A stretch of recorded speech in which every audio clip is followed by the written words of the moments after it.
하겠습니다. 사도행전 20장 1절부터 6절까지의 말씀을 우리가 함께 같이 한번 나누어갑니다. 사도행전 20장 1절부터 6절까지의 말씀입니다. 영상으로 함께 하시고 또 가지고 계신 성경책을 찾으셔서 사도행전 20장 1절부터 6절까지 말씀을 함께 우리가 읽겠습니다. 다 찾은 줄로 알고 있습니다. 시작. 소동이 거친 뒤에 바울은 제자들을 불러오게 해서 그들을 격려한 뒤에 작별 인사를 하고 마케도니아로 떠나갔다. 바울은 그곳에 여러 지방을 거쳐가면서 여러 가지 말로 제자들을 격려하고 그리스에 이르렀다. 거기서 그는 석 달을 지냈다. 바울은 배로 시리아로 가려고 하는데 유대 사람들이 그를 해치려는 음모를 꾸몄으므로 그는 마케도니아를 거쳐서 돌아가기로 작정하였다. 그때에 그와 동행한 사람은 브로의 아들로서 베리아 사람 소바도와 데살로니가 사람 가운데서 아리스타고와 세군도와 더베 사람 가이오와 디모데 그리고 아시아 사람 두기고와 드로비모였다. 이들이 먼저 가서 드로아에서 우리를 기다리고 있었다. 우리는 무교절 뒤에 배를 타고 빌립보를 떠나 닷새 만에 드로아에 이르러 그들에게로 갔어 거기서 1일 동안을 지냈다. 아멘.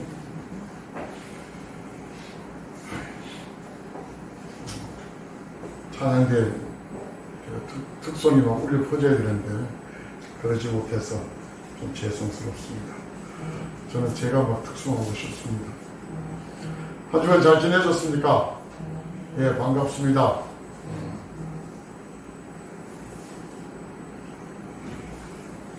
영상 하나 띄워주시면은 이것을 보면은 우리가 잘 뉴스로 많이 들었잖아요, 그죠? 부산에 있는 세계로 교회입니다. 그리고 서구교회가 부산에 있는 서구교회입니다.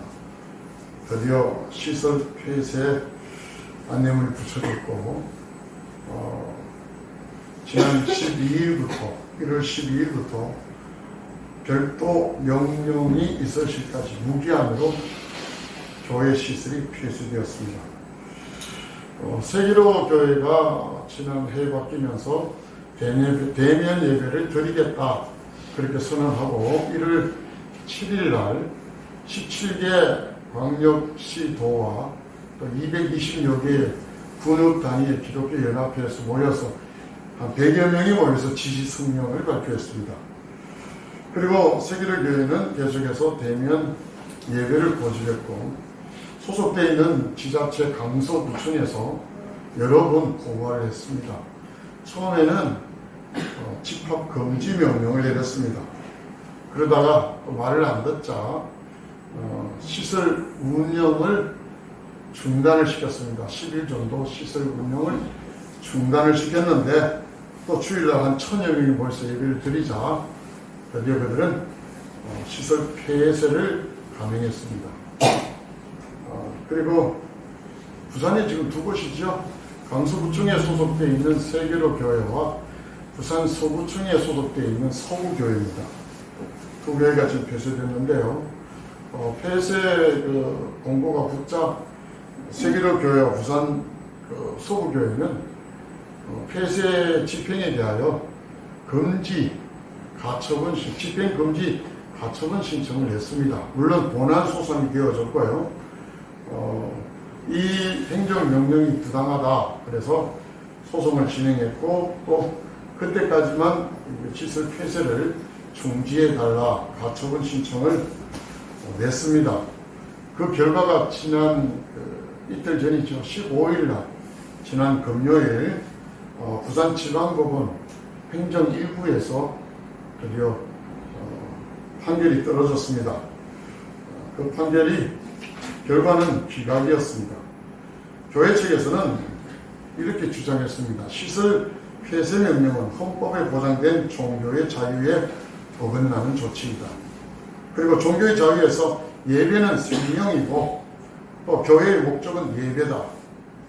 그러면서 심장이 멎어질 것 같은 시설 폐쇄 명령, 교회 폐쇄 명령에 대해서 법원에 현명하고 신속한 판단을 기대합니다라는 그런 이유를 논지를 들어서 가처분 신청을 했는데 재판부에서는 종교의 자유가 헌법에 보장되어 있지만 이번 행정명령은 종교의 자유를 본질적으로 침해하는 것이 아니고 예배를 드리게 했지 않냐. 다만 대면 예배가 아닐 뿐이지 예배는 드리겠다. 그래서 본질적인 부분을 침해한 것은 결정합니다. 그걸 이제 논지 하나 하고, 두 번째 논지는 종교의 자유가 공공의 공의 중에 하나지만 때로는 공공의 공의가 충돌할 때에는 보다 더 큰 공의를 위해서 작은 공의를 조금 제한할 필요가 있다. 그래서 코로나19가 전국적으로 발생되는 이 시점에 행정명령은 합당하다. 그렇게 해서 기각 처리를 했습니다. 그 반대하는 목소리들도 많고 또 여러 가지 또 교회에서도 지금 어떻게 해야 되냐, 또 우리 교단도 그렇고 교회들 목회자들도 지금 많이 고민하고 있습니다. 지난 주일에 정의나 미안해라는 제목으로 잠시 사도행전 강의를 멈추고 말씀을 드렸다가 다시 사도행전 20장 오늘 강의 연속해서 지금 말씀을 드리는데, 또 이렇게 본문의 말씀과 지금 우리가 처해 있는 이 상황들이 아주 굉장히 좀 연결이 많이 되는 것 같습니다. 그래서 지금 이런 시제에 코로나19가 굉장히 많이 나지만 방역이 옳은 방역이 아니라 어쩌면 정치 방역이라고 이제 비난도 받는 이런 시절에 우리 교회는 이제 어떻게 해야 될까? 우리 성도들은 이런 시점에 어떤 생각을 가지고 어떻게 우리가 대처를 하고 이야기를 해야 될까? 그런 쪽 측면에서 많이 생각이 되어졌습니다. 특히 법이라는 것은 공정해야 됩니다. 법이 이렇게 저렇게 휘어지면 안 되잖아요. 그죠? 그래서 헌법 11조에, 우리나라 헌법 11조는 이렇게 공정, 평등에 대해서 이야기합니다. 헌법 제11조 평등권 제1항입니다. 모든 국민은 법 앞에서 평등하다. 성별, 종교 또는 사회적 신분에 따라 정치적, 경제적, 사회적, 문화적 생활의 모든 영역에 있어서 차별을 받지 아니한다. 그것이 우리 헌법에서 보장된 평등권입니다. 근데 공정이라는 것은 공평하고 평등하고 정의롭다는 뜻이죠. 제가 헌법 11조를 여러분에게 읽어드렸지만 실제로 우리의 삶은 불평등입니다.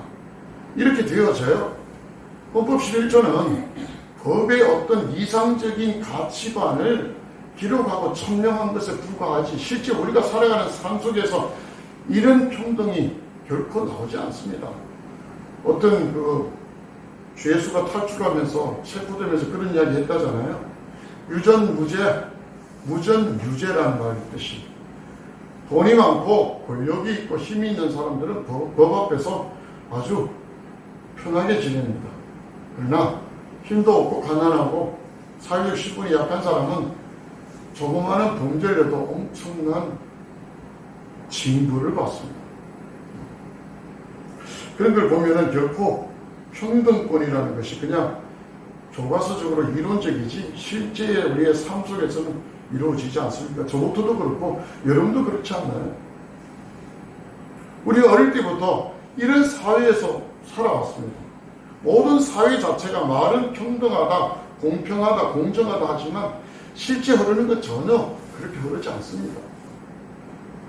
나보다 좀 못한 사람이 있으면 좀 깔보는 것, 나보다 좀 더 괜찮은 사람이 있으면 뭔가 존경하고 대우를 해주는 것, 이거는 어린아이부터 시작해서 노인들까지 그냥 우리 몸에 보인 본능과 같은 그런 삶의 모습입니다. 그런데 이런 시점에서 계속 공평을 요구하고 법에서는 평등을 요구했는데 왜 우리 교회는 이렇게 공정하지 못하냐? 서울에는 지하철의 인구가요, 대중교통 중에 지하철만 이용하는 인구가 750만 명입니다. 그 다음에 버스까지 다 합하면 1300만 명이 서울에는 대중교통을 이용한다는데 경기도하고 다 합해서 그렇겠죠. 제가 연말에 저기 시내에 나가서 서점에서 책을 하나 구입한다고 지하철을 이용했었습니다. 한강 비워서 이렇게 앉으라 했는데도 관계없습니다. 그냥 앉아버려요. 부대끼며 지하철을 타고 다녔습니다. 대구에는 얼마나 하루에 그렇게 이용하는지는 모르겠지만 매일같이, 아니 매일이 아니죠. 매분마다 이렇게 사람들이 습겨 돌아가는 그런 곳은 그냥 두고 옆에 사람이 확진된지 안 된지 아무도 몰라요. 근데 일주일에 한 번 모이는 예배에서 못 모이게 하는 이런 것들이 공정하지 못하다. 그래서 교회들이 굉장히 많이 화도 내고 불평도 하고 원망도 하고 그렇습니다. 자, 이럴 때 우리 성경은 뭐라고 이야기할까? 그런 관면에서 오늘 본문 말씀을 한번 보시기 바랍니다. 1절입니다. 1절에 보면은 소동이 그친 뒤에라고 되어 있습니다. 소동이 그친 뒤. 이게 소동이 뭐냐 하면은 19장 말미에 보면 에베소에 데메드리오라는 사람이 그 은을 가지고 이렇게 메달을 만들고 그 장신구를 파는 사람인데 그 아데미 신전과 여신을 숭배하면서 그걸 이렇게 기념품으로 파는 사람이에요. 근데 사도 바울 일행이 와서 복음을 전하고 그곳에 교회가 세워지고 하니까 더 이상 그런 메달을 잘 안 사요. 그래서 자기들이 굉장히 경제적으로 또 사회적으로 신분적으로 무언가 손해보는 거잖아요. 그래서 그들이 선동을 하기 시작했습니다. 막 선동을 합니다. 그래서 그 중에 사도 바울을 잡으려는데 사도 바울은 잡히지 않고 그와 함께 동행했던 가이오와 아리스타고를 체포를 합니다. 납치죠, 납치. 납치를 해서 그 당시 원형 극장, 그게 뭐 우리가 잘 아시다시피 맹수와 싸우는 그런 극장에 데려갑니다. 그 사람들을 한껏 모아서 여론을 조성해서 뭔가 테러, 폭행을 가하려고 했습니다. 그런 와중에 그 에베소를 이제 맡고 있는 그 지금 말하면서 시장쯤 되는 사람이 아주 현명하게 그들 잘 달래서 이렇게 해산시키고 소요가 끝났다. 이렇게 19장의 말씀이 그렇게 해놨습니다. 그리고 20장에 들어가서 소동이 오늘 성경에는 그대로 거친 뒤에 그게 소동이었습니다. 오늘 우리 말씀을요, 이 소동부터 한번 시작해봅시다. 소동이 왜 일어났을까? 왜 세상에 있는 이 사람들은 예수 믿는 사람들을 선동을 해서 뭔가 폭행을 하려고 하는 이런 소동을 일으켰을까? 한마디죠. 자신들에게 불이익이 온다는 겁니다. 좀 쉽게 말하면 자기들이 손해보는 것 같아요. 왜요? 그동안 해왔던 이런 일들이 좀 무언가 손해보는 것 같아서 소동을 일으켰습니다. 지금 오늘날도 똑같습니다. 왜 교회를 비판할까요? 교회 비판하는 근거는 똑같습니다. 만약에 자기들에게 손해가 안 된다면 절대 교회를 비판하지 않습니다. 교회가 성장하고 전도하고 이런 것들이 자기들에게 뭔가 불이익을 온다는 생각을 가지고 있습니다. 그래서 비판하는 거예요. 그 중에 우리 교회도 좀 뭔가 생각을 잘못하는 게 많아요. 오늘날의 교회가요, 왜 그러냐면은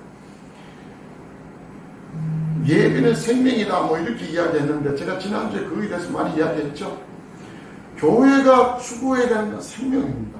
실제로 우리가 전도할 때 그 영혼이 구원받는 것, 그 영혼이 다시 한번 사망에서 거듭나는 생명으로 나는 그것이 교회가 바라봐야 되는 중요한 타깃이잖아요. 그런데 세상 사람들은 우리 교회를 바라볼 때 그렇게 보지를 않는다는 거예요. 우리가 그렇게 보여줘야 되는데 그걸 못 보여준다는 거예요. 그들이 보는 거는 뭐냐면은 세력입니다. 교회가 사람들이 막 모여서 힘을 막 과시하는 것고 헌금을 막 거두어서 교회를 막 짓고 대형으로 막 올리고 이런 것들이 그들이 보기에는 상당히 거슬린다는 겁니다. 왜? 세력을 자꾸 형성하잖아요. 그 세력이 자기들에게 뭔가 불이익을 줄 것 같고 그 세력이 자기들에게 뭔가 손해를 줄 것 같지 않을까. 그래서 우리가 우리 안에 있는 겉에 드러난 이런 걸 보여주는 게 아니라 우리 안에 있는 생명들을 보여줘야 되는데 그 생명들을 못 보여주고 있으니 그게 문제인 거예요. 지난주에 했던 그 정인의 양품도 마찬가지잖아요. 그래서 살아있는 성도들이 어떤 생명력들을 보여줘야 돼. 그런 거는 못 보여주고 껍데기만 자꾸 보여주니까 그들이 생각할 때는 뭐 이래 교회가 이렇게 해서 비난받고 비판을 받습니다.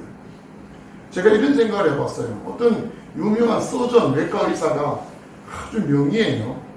그런 의사가 사람을 막 살린다고 생각해요. 죽어가는 사람들을 막 암에서 막 수술해서 살리고 막 이러면은 사람들이 얼마나 좋아할까요?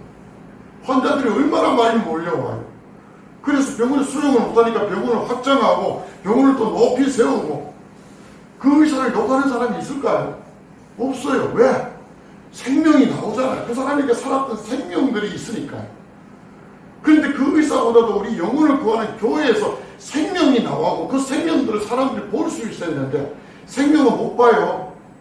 교회 막 짓고 사람들이 모여서 무슨 세력만 봐요. 힘만 봐요. 그래서 자꾸 갈등이 생기는 거거든요. 소동이 생깁니다. 이 생명이 굉장히 중요해요. 지금도 똑같잖아요. 여론으로 자꾸 선동을 합니다. 교회 발, 확진자. 이 발이라는 게 웃기잖아요. 교회도 피해자입니다. 피해자.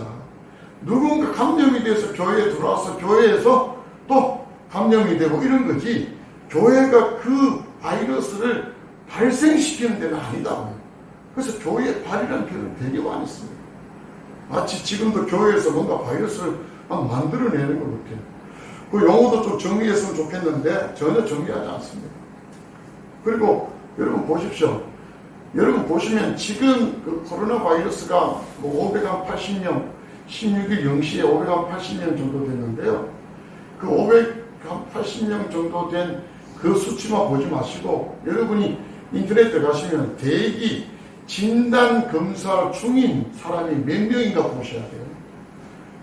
제가 오늘 아침에 검색을 해보니까요, 진단 검사를 지금 맡아서 결과를 기다린 사람 15만 5천 명입니다. 안 놀라시네. 15만 5천 명. 그전에는 몇 명이에요? 그전에는 10,000명, 20,000명밖에 안 했어요. 많아요. 5만 명이었고 진단 중인 사람이 지금 15만 명이에요. 10배나 많았습니다. 그전에 50명 나왔다면 지금 500명 나오는 게 맞아요. 왜요? 진단하는데 꼭 1%, 1.5% 이렇게 나오거든요. 100명을 하면 1명이나 1명, 2명은 나온다는 거예요. 그러면 1000명 하면 10명 나오는 게 맞죠. 10,000명 하면 100명 나오는 게 맞고 10만 명 하면 1000명 나오는 게 맞단 말이에요. 그전에는 검사를 맡으려면 정확하게 제가 금액은 모르겠습니다만 16만, 17만 뭐 이런 이야기 합니다. 그렇게 돈을 주고 자기가 진단 검사를 맡았어야 돼요. 그런데 연말 그 성탄절을 앞두고 정부에서 무료로 다 했습니다. 그리고 임시로 진단하는 그런 곳을 되게 많이 설치했습니다. 그래서 1만, 2만이 아니라 5만, 6만에서 10만 명, 15만 명까지 막 늘어났어요. 그러니까 확진자가 많이 생기죠. 국민들에게 공포심과 두려움들을 막 줘서, 물론 방법이 틀렸지만 그들이 노리는 것은 감염을 막고 예방하려는 목적은 있습니다. 그러나 그것을 우리들에게 공포와 실제로 몇 명 검사에서 몇 명 나왔다 이런 발표는 하나도 없습니다. 그냥 확진자가 몇 명 나왔다 이렇게밖에 이야기를 안 해요. 모든 우리 국민들은 되게 불안하고 되게 공포스럽고 두려워지는 거잖아요. 그걸 지금 이용하고 있습니다. 그런데 그것만이 아니라 교회도 그런 부분에 되게 많이 어려움을 당하고 있습니다. 행정명령을 자기들이 내립니다. 교회에 대하여. 집회 금지를, 그리고 그것도 잘 이행 안 되면 시설 운영 중단을, 또 그것도 여의치 않으면 마지막으로 시설 폐쇄. 근데 시설 폐쇄에도 불구하고 예배를 드리면 교회 간판과 십자가를 처형하겠다고. 그 행정 조치가 그렇게 나와 있어요. 그 세계를 위하여는 우리는 끝까지 갑니다. 교회 십자가와 간판 내림까지 우리는 볼 것이다. 그렇게 이야기를 하더라고요. 그러고는 오늘 예배를 교회 안에 들어가지는 못하니까 교회 밖에 있는 잔디밭에서 저희들이 모여서 예배를 드리겠다. 그렇게 이야기를 하고 있답니다. 자, 이제 한번 봅시다. 그러면 어떻게 우리가 이 문제를 대처해야 되고 어떻게 성경은 이걸 해결할 것인가 우리에게 알려주는 교훈이 뭔가. 부산에 있는 그 교회들처럼 정말로 행정당국하고 싸울 것이냐, 법률적으로 소송 걸어가면서 언론에 뭔가 이야기하고 기자회견 하면서 이렇게 싸울 것이냐, 아니면 가만히 조용히 그냥 지죽은 듯이 있어야 될 것인가.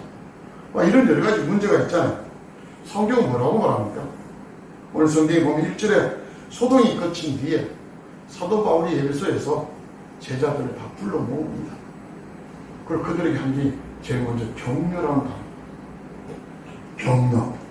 이 격려라는 단어는 헬라어로 파라칼레오인데요. 가까이 옆에 붙여서 곁에서 부른다는 의미가 위로라는 말의 의미도 같이 들어있습니다. 격려라는 말은 우리가 잘 알잖아요. 용기라든지 언역들을 막 이 솟아나게 만들어주는 그런 걸 격려라고 합니다. 뭐 사전적으로 북 돋아준다는데 북 돋아준다. 하여튼 우리들 속에서 무언가 용기와, 그러면 그 초대교회 현장으로 간다면은 그런 소동을 겪고 곤란과 어려움을 겪었던 제자들을 불러와서 사도 바울이 격려했다는 말의 의미가 뭘까요? 그래도 개의치 말고 열심히 신앙생활 하자. 하나님이 돌보신다 봐라. 우리가 끌려가고 그랬지만 또 하나님이 사람을 보내서 또 이렇게 소요를 또 싹 해산시키고 조용히 했잖아. 너무 염려하지 말고 걱정하지 말고 믿는 신앙대로 살자. 그렇게 믿음에 대한 용기와 의욕들을 그들에게 막 불어넣어주고 있더라는 거예요. 자, 우리 마찬가지입니다. 지금 교회와 목사들이 만나면 맨날 욕해요. 이 정권 욕하고 뭔 욕하고. 물론 뭐 저도 욕하고 있었습니다. 근데 성경을 보면 사도 바울은 그런 거 욕하지 않았어요. 그건 당연하다고 생각했어요. 그래서 문제는 우리들이 중심을 잡아야 됩니다. 우리는 무너지면서 저쪽에 자꾸 욕해야 뭔 소용이 있어요. 지금 문제는 우리가 문제지 이쪽이 문제가 아니에요. 이건 당연하다는 이야기예요. 세상은 당연합니다. 저와 여러분이 이 정부를 구성하고 정권을 잡아도 이 코로나19를 이용해서 저들이 정권을 공고히 하려는 것, 그거는 보수 세력이든 진보 세력이든 정권 잡으면 똑같습니다. 제가 대통령이도 그렇게 할 것 같습니다. 왜요? 그게 속성이니까요. 그럼 문제는 우리입니다. 우리. 욕하고 불평하고 선동하고 막 나쁜이 어쩌니 막 그렇게 할 필요가 없다는 거예요. 그렇게 해서 나오는 건 그런 부정적인 이야기입니다. 우리 작년 8월 15일 그 성북구, 서울 성북구에 있는 S교회 보셨죠? 지금 시설 폐쇄됐습니다. 예배 못 드립니다. 거기 지금 저 근보에서 벌써 구상권 청구 들어갔죠. 한 100억 이상 지금 청구권 들어갑니다. 계속해서. 서울시에서도 50매덕 지금 청구권 준비하고 있고 소송 들어가고 있고. 불교가 원망하고 선동해서 나온 결과가 우리대로 의도대로 됐으면 좋겠지만 아니에요. 오히려 더 어려워지기 시작합니다. 세계를 교회도 마찬가지잖아요. 그나마 우리가 드릴 수 있는 예배까지도 드릴 수 없는 사람까지 되더라고요. 격려가 얼마나 중요하면 1절에 격려가 나오죠. 여기에서 에베소입니다. 그 에베소를 떠나서 그가 마케도니아로 와서 이제 또 제자들을 불러 모아서 또 2절을 보면 또 격려합니다. 왜요? 에베소에만 그런 일이 있는 게 아니에요. 마케도니아, 그리스 그 지역의 모든 교회들이 똑같은 어려움들에 처해 있어요. 불평하고 원망하고 그들하고 싸우려고 하는 의도가 아니라 힘내라, 용기 내라, 하나님 살아계신다. 이런 용기의 말이 정말로 필요하지 않을까요? 우리들의 반응과 같이 불평하고 원망하고 성토하고 모여서 막 험담하고 욕하고, 그래서 우리에게 나타나는 결과는 제가 볼 때는 부정적인 것밖에 없습니다. 격려가 필요하다. 이거 우리 서로의 격려해야 돼요. 힘내자고 격려해야 돼요. 전화라든지 SNS를 통해서라도 우리가 서로에게 격려해야 됩니다. 제가 여러분한테 전화도 한 번씩 겁니다. 본 적이 오래됐으니까. 영상으로 여러 번 봤지만 저는 여러분을 잘 못 봤습니다. 그래서 오늘 이상근 지사님 기도하러 나와서 되게 반갑더라고요. 이렇게 반가운 적이 없었던 것 같아요. 반갑습니다. 서로 전화하고 또 SNS로 여러분이 문자로 서로에게 격려할 수 있는 그런 성도들이 되시길 주님으로 축복합니다. 두 번째로 보면은 3절에 보면 음모가 나옵니다. 사도 바울이 이제 마게도니아에서 그리스도로 넘어가려는데 유대인 사람들이 딱 노리고 있어요. 무슨 음모냐면 바울을 해치려는 음모를 다 꾸미고 있습니다. 그 소식을 바울이 들었습니다. 바울이 어떤 반응을 보였을까요? 지금 세계를 교회가요, 오늘 오전에 예배 드린다고 이야기를 하자, 부산에서 경찰 중대, 세계 중대를 배치했답니다.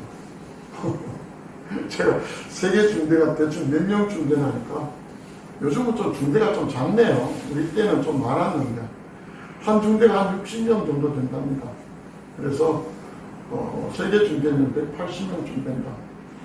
경찰 180명 정도가 그곳에 와서 모임을 아마 어떻게 해체를 하려는지 방해를 하려는지 모르겠습니다만 그렇게 하고 있습니다. 또요, 기독교라는 색채를 이렇게 내세우고 목사라는 사람들이 있습니다. 그러면서도 하나의 단체를 세워서 평화나무라는 이야기 들어보셨습니까? 언론, 인터넷 신문도 내고 방송도 하는 그런 단체입니다. 관변 단체 비슷한데요. 기독교를 표방합니다. 그 낙검수 거기에 출연했던 김용민이라는 사람이 그게 이사장으로 있습니다. 그리고 무슨 목사도 거기 있다고 하는데요. 이 사람들은 아주 교묘하게 교회를 좀 어렵게 만듭니다. 이 사람들이 요즘 한 게 뭐냐면은 손현보 목사, 세계로 교회 손현보 목사를 감염법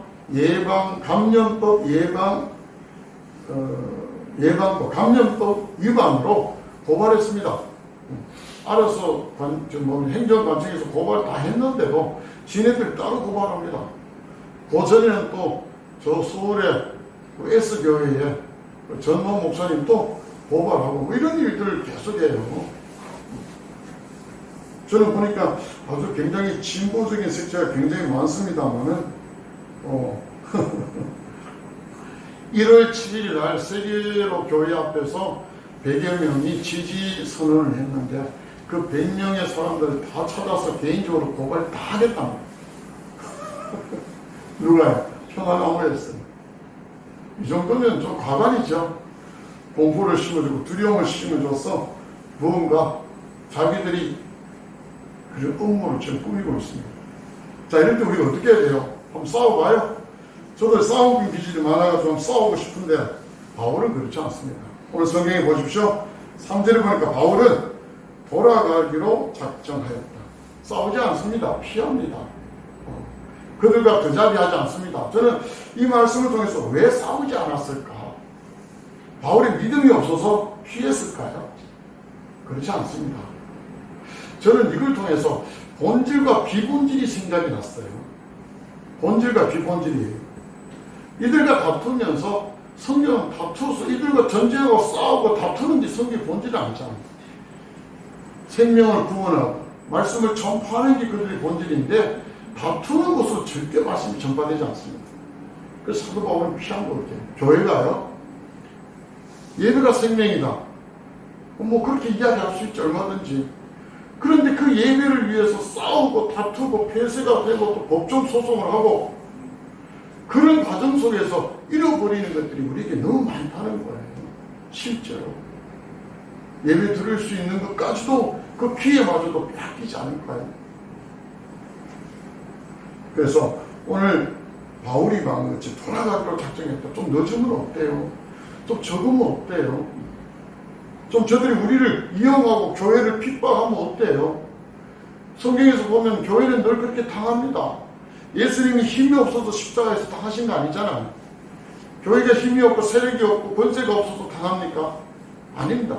그들과 싸우고 그들과 부대끼고 이런 것보다는 우리가 해야 될 일이 있기 때문이에요. 그래서 그들과 싸우지 말자. 피하자. 그게 두 번째로 성경에서 우리에게 주는 힌트라면 세 번째입니다. 그러면서도 성경에서 우리에게 이야기하는 게 뭐냐면은 사도 바울이 4절에서요.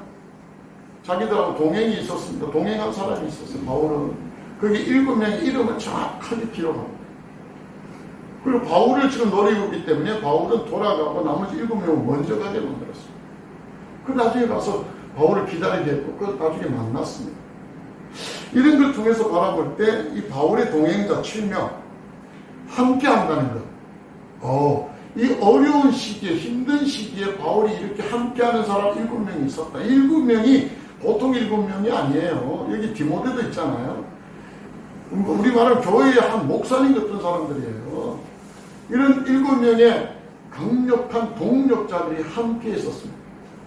어떤 어려움도 어떤 힘듦도 능히 이겨나갈 수 있는 게 이거잖아요. 보통 그런 말 해요. 아무리 힘들어도 가정에서 엄마 아빠가 정말 마음먹고 뜻을 모아서 서로 사랑하면서 헤쳐나가면은 못 들을 것이 없다. 돈이 없든 뭐 어쨌든 간에 다 이겨낼 수가 있다. 그런 이야기 우리가 많이 듣습니다. 저도 그거 전적으로 동의해요. 우리가 많이 안 맞아서 삐걱삐걱한 거지 마음만 맞춰보십시오. 삶이 재밌습니다. 돈이 많아서 행복하고 재밌는 게 아니에요. 정말 함께 한다는 게 느껴질 때는 정말 신납니다. 세계에서 가장 행복한 나라가 어느 나라인지 아세요? 우리나라 행복지수는 전 세계에서 149.7인가 그래요. 3만 달러가 넘었습니다. 우리 GNP가요. 근데 세상에서 UN 그 기관에서 발표했는데요. 세상에 가장 행복한 나라가 인구가 77만밖에 안 됩니다. 78만쯤 됩니다. 우리 남한의 4분의 1밖에 안 되는 부탄이라는 나라입니다. 부탄. 난 부탄 가스는 많이 들어봤는데 부탄이라는 나라. 어딘가 제가 살펴보니까 인도 위에 그 네팔 옆에 있고 바로 위에 중국하고 티벳하고 연결되어 있는 그 자그마한 나라입니다. 우리 남한의 4분의 1밖에 안 되고 인구도 78만 명밖에 안 돼요. 예? 78만 명. 달수구나 그 정도 하나밖에 안 돼요. 대부분 달수구 하나가 그들 국민 전체. 근데 거기는 왕국이었어요. 왕이 있다가 이제는 입헌 군주국으로 바꿨는데요. 거기에 왕이 네 번째 왕인데 이 왕이 사보가 통치 이념이 뭐냐면은 행복한 나라, 행복한 나라. 그러니까 왕에 있는 모든 그 왕실에 있는 재산도 있잖아요. 그거 다 내놔요. 자기가 왕에서 통치 것도 다 내놓고 국회의원 뽑아서 통치하게 하고 자기는 그냥 형식상의 군주제, 입헌 군주제가 된 거예요. 지금 저 뭡니까? 일본같이 일본 왕이 있듯이 그런 식으로 돼 있지만 막강한 영향을 미치는데 그것은 굉장히 좋은 영향이에요. 부탄에는요 교육비 완전 무료입니다. 몸이 아파요? 병원비 완전 무료입니다. 기가 막히죠? 이 사람들이 고민할 게 없어요. 담배 피우면 바로 체포시킵니다. 담배 피우면 바로 체포해요. 구금하고 벌금 때리고. 그 나라가 왜 행복하냐? 학자들이 살펴봤습니다. 인구의 대부분이 불교예요. 태어나면서부터 작은 인구잖아요. 그들에게 이직적인 게 별로 없어요. 거의 같은 생각과 같은 종교, 같은 생활의 라이프 스타일 이러니까 뭐 부대낄 게 없어. 함께 한다는 게 진짜 이 부탄에 맞아. 그러니까 제일 행복한 거예요. 우리도 이렇게 좋고 즐겁게 지내다가 낯선 사람 하나 또 들어오면 갑자기 서먹해 좀 이상해지잖아요. 지금 한국이라는 사회가 그래요. 이질적인 게 되게 많이 들었어요. 종교 다양하죠. 이제 인종도 다양해졌죠. 사고도 많이 다양해졌습니다. 보수 세력, 무슨 진보 세력, 그 다음에 우파, 좌파, 맞는 게 없을 정도로 되게 많아요. 그러니까 자꾸 갈등이 생기잖아요. 자꾸 부딪히잖아요. 그러니까 내 삶의 어떤 보장을 위해서 자꾸 거리두기를 해요. 사회적 거리두기가 아니라 삶에서 자꾸 거리두기를 해요. 그러다 보니까 혼술 나오고 혼밥이라는 단어가 나오잖아요. 왜? 같이 있을 게 자꾸 부딪히니까 차라리 혼자 있기 편하다는 거예요. 이 갈등이 많은 나라, 우리 나라입니다. 이런 상황 속에서 이걸 이기려면 어떻게 해야 돼? 함께 하는 것들이 우리가 필요하다는 거예요. 우리 성도들을 함께 할 수 있잖아요. 예수 믿는 믿음으로, 예수 그리스도를 중심으로 한 교회, 한 성령, 한 믿음으로 우리가 함께 할 수 있어요. 이 동행이라는 게 이게 이런 표현이에요. 그런데 이런 것들이 무너지기 시작하자 교회는 더 어려워지기 시작합니다. 사도 바울은 자신과 뜻을 같이 하고 복음 전하는 일에 목숨까지 같이 부릴 수 있는 이런 쟁쟁한 7명의 사람들과 함께하고 오늘 성경에 그들의 이름을 아주 적나라하게 밝힙니다. 얼마나 이 사람들이 자기에게 중요했으면 이렇게 이름을 쫙 밝혀줬겠어요. 저는 정말 노후에 제가 여러분의 이름을 좀 기록하고 싶습니다. 서로가 이렇게 뜻이 맞고 함께할 때 이 에너지, 시너지라고 그러죠. 엄청난 힘들이 혼자 할 때보다 엄청나게 됩니다. 누가 있는 말인지 모르겠습니다. 빨리 가려거든 혼자 가라. 멀리 가려거든 같이 가라는 말이 있습니다. 누가 있는지는 모르겠습니다. 제가 했다고 하십시오. 그죠? 혼자는 멀리 가기 힘들대요. 에너지가 딸려서. 그런데 같이 갈 때는 에너지가 서로 보완돼서 멀리 갈 수 있다는 거예요. 저는 신앙생활 그렇게 했으면 좋겠어요. 혼자는 게 같이 하는, 이 동행하는 이 10년. 말씀 한번 정리 한번 해보십시다. 지금 교회가 처해있는 이런 형편 속에서 오늘 본문의 말씀을 통해서 우리가 한번 살펴볼 때 우리에게 필요한 것은 욕하고 선동하고 전부 막 뭔가 이렇게 그런 모습이 아니다. 불평하고 원망하는 모습이 아니라 격려하는 모습이 필요하다. 정부를 격려하는 게 아니라 우리를 서로 격려하는 모습이 정말 필요하다. 그리고 두 번째, 맞서 싸우기보다는 오늘 성경에서 우리에게 피하라. 왜? 교회의 본질은 싸우는 게 아니다. 우리가 당하면 당했지 우리가 힘을 갖고 상대를 제압하고 이건 교회의 본질하고 다르다. 그래서 피하자. 돌아가자. 이게 두 번째라면, 세 번째는요. 함께 동행하는 믿음의 동력자들 우리가 함께 있을 때 우리가 마음이 든든하다. 어려움에 처해 있어도 우리가 함께 힘을 더해주니까 얼마나 좋아요. 저는 마지막으로 시를 한번 제가 여러분에게 알려드릴게요. 우리 교회 뒤편에요 이상화 기념관 있죠. 그 기념관 그쪽에 산 쪽으로 올라가면 무덤이 여러 개 있습니다. 그 무덤이 이상화 시인의 아버지 그리고 형제들이 옵니다. 형 그리고 이상화 시인 동생 이상종, 이상화, 이상백 이렇게 무덤이 쫙 있어요. 몇 대의 층이 있더라고요. 저는 잘 모르고 별로 이렇게 제가 많이 다녔어요. 그 위에 보면 산봉우리에 운동도 하고 이렇게 걷기도 할 수 있는 그런 게 있어요. 그 가다 보면은 쫙 이렇게 있습니다. 그 무덤이에요. 이상화 시인이 거기에 지금 있습니다. 그래서 그 밑에 털어보면 다 기념관을 이렇게 세웠잖아요. 그죠? 거기 다 읽은 터입니다. 그 이상화 시인이 적었던 그 지은 시 중에 빼앗긴들에도 봄은 오는가 이 시가 제가 생각이 났어요. 그 시는 이렇게 시작합니다. 지금은 남의 땅 빼앗긴들에도 봄은 오는가.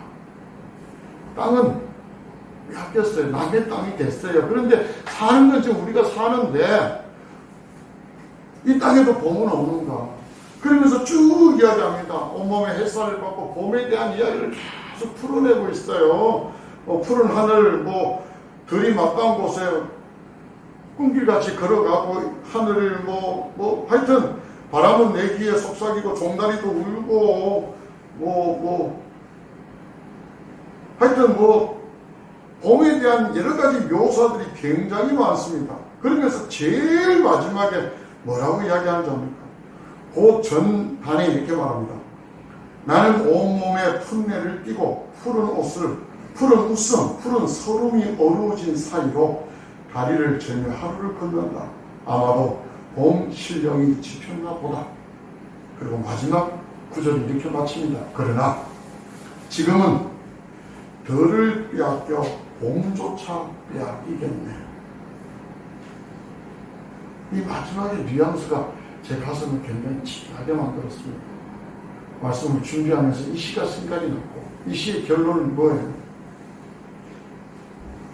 봄은 오지만 봄은 내게 되지 않는다는 이야기예요. 이 땅이 빼앗으니까 빼앗겼으니까 봄조차도 우리는 누리지 못한다는 거예요.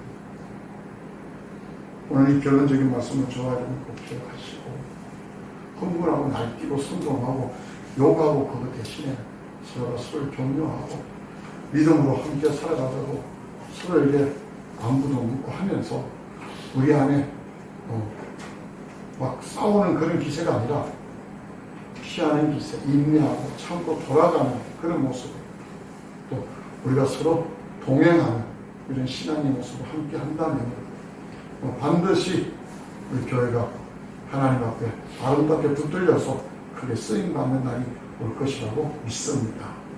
우리 대구 침례교 모든 성도님들이 힘들고 어려운 시절에 이 말씀 붙들고 함께 하면서 하나님께 영광이고 우리 가운데 많은 생명의 역사가 드러나시기를 주님의 이름으로 축복합니다. 기도하겠습니다. 고맙고 감사하신 아버지 하나님, 들을 빼앗겨 몸조차 빼앗기는 누를 저희들이 저지르지 않도록 도와주시옵소서. 모든 것이 지금 정부와 행정부에 다 가지고 있습니다. 저들과 싸워서 뭘 하는 것보다도 오늘 말씀과 같이 하나님 교회의 본질들을 빼앗기지 않게 도와주시옵소서. 이 작은 예배라도 소중히 여기시고 또 그 예배를 조차 빼앗기지 않는 우리의 지혜와 믿음으로 인도하여 주시길 간절히 소망합니다. 감사합니다. 예수님의 이름으로 기도드립니다.